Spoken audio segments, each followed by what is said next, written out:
Hey everyone, how's it going? My name is Kevin O'Leary and I'm the product manager for Battlefield Bad Company 2. Awesome. And I just got shot down. Good one, Tyler. Cool, so for anyone that hasn't been following the project, give us a bit of a top-line overview of it. Sure, so I mean Battlefield Bad Company 2 came out earlier in March. Off to great success. We've sold over 5 million units worldwide, and so we're obviously very pleased with that. And had great success. We've been releasing pieces of content for players called VIP map packs, and now we're kind of ready to come out with our big digital expansion pack, and that's Battlefield Bad Company 2 Vietnam. Cool, so what's changed? You can see obviously in the environment here, we are no longer in a modern day setting. I'm using an old school weapon, an old AK-47, and I'm playing with some teammates here who don't look like, they're in the modern day army. But it's still Battlefield Bad Company 2 at the roots. And so at the end of the day, you're still getting that same great online experience that you're used to in the past. It's just a lot of new settings, weapons, vehicles, all that stuff has changed and been kind of backdated, if you will, not updated, to Vietnam era. So as you can see here, I'm using an old AK-47. We have some of our partner guys around us here. There's quite a few, there's quite a few bad guys around. Oh, finally get down. One of the cool things we've done, as you saw kind of the opening intro, is we have a bunch of older vehicles. We have 6 of them to be exact. And one of them there, we'll go get it this time again, is my favorite, the Huey helicopter. Yep. And of course, Battlefield's always known for, the fantastic online gameplay, but vehicles always make a big part of that. As you saw, there's plenty of destruction still involved. So all those core tenets are still there. There's just a lot of new elements specifically for the Vietnam era. So you can see here I am in the Huey. We're gonna go. Maybe we're gonna go take the fight to the Viet Cong right here. I think I'm playing as. Oh, here we go. We got some. Somebody doesn't want you to. Yeah, someone doesn't want me to. So we're gonna come in hot in a second here. We also have a whole bunch of. Nice. There we go. Let my teammates take it out the rest of the way. Woo. Going from a modern setting to Vietnam, where you are limited by the kind of era-specific stuff that you can put into the game, is that a challenge or an opportunity? I think it's a little bit of both.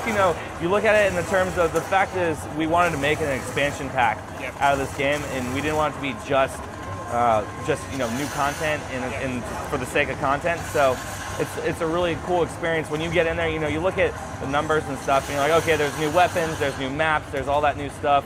But at the end of the day, I can still come in here and try and do, come in there and try and dump a vehicle right on him. Kill this guy down for us, there we go. So at the end of the day, it's a brand new experience, but still feels like Battlefield. And one of the cool things that we have in the game, you have small things like we talked about the weapons, we have new vehicles, there's 4 new maps, which give you a lot of new area to, go in and play around in.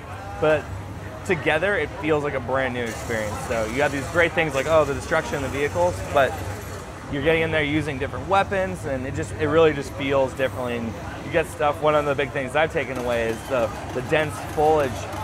You can come in and you snipe, and it's very different. You can sit in a big pile of bushes and shoot guys, and no one can really see you. Then you move to a different pile and you shoot them again. And in the modern setting and with the weapons that we have. In regular, the regular version of Bad Company 2, it's not quite the same. So it just opens up slightly new gameplay elements. One of the cool things that we have with Battlefield.com, we have a blog, and we post every time we do a major change or update. We post a lot of those changes, what they are.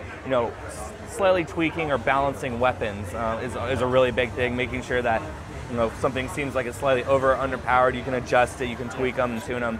And so I think that's one of the big things. If you look even back before the game came out, the betas that we ran, giving people the option to give us feedback on a non-final game and then see those changes in action when they finally load the disc in a tray. I think it's not only rewarding for those players, but it's also very beneficial for everyone in the whole experience. We come out with a game that's already had testing on it in ways like that. So the Battlefield team always has been highly respectful and receptive to the community. So even more so coming in with this title in this game. I think a lot of people are excited about it, and in a lot of ways it's a good nod back to a older game that we may have made a handful of years before. Yeah. So what are you showing here that's new? So I mean, everything like we talked about, the setting itself is new. You know, we have the same modes that we've had in Bad Company 2, but this map itself is called Fubai Valley. And so as you can see, as we were talking about like the dense foliage and stuff like that, we have 4 total maps, and there's good variety within those maps themselves as well. So this is just one of the many to show. And you'll recognize it's kind of traditional conquest mode. Oh. So now I'm going to switch to the gunner and see if I can. All right.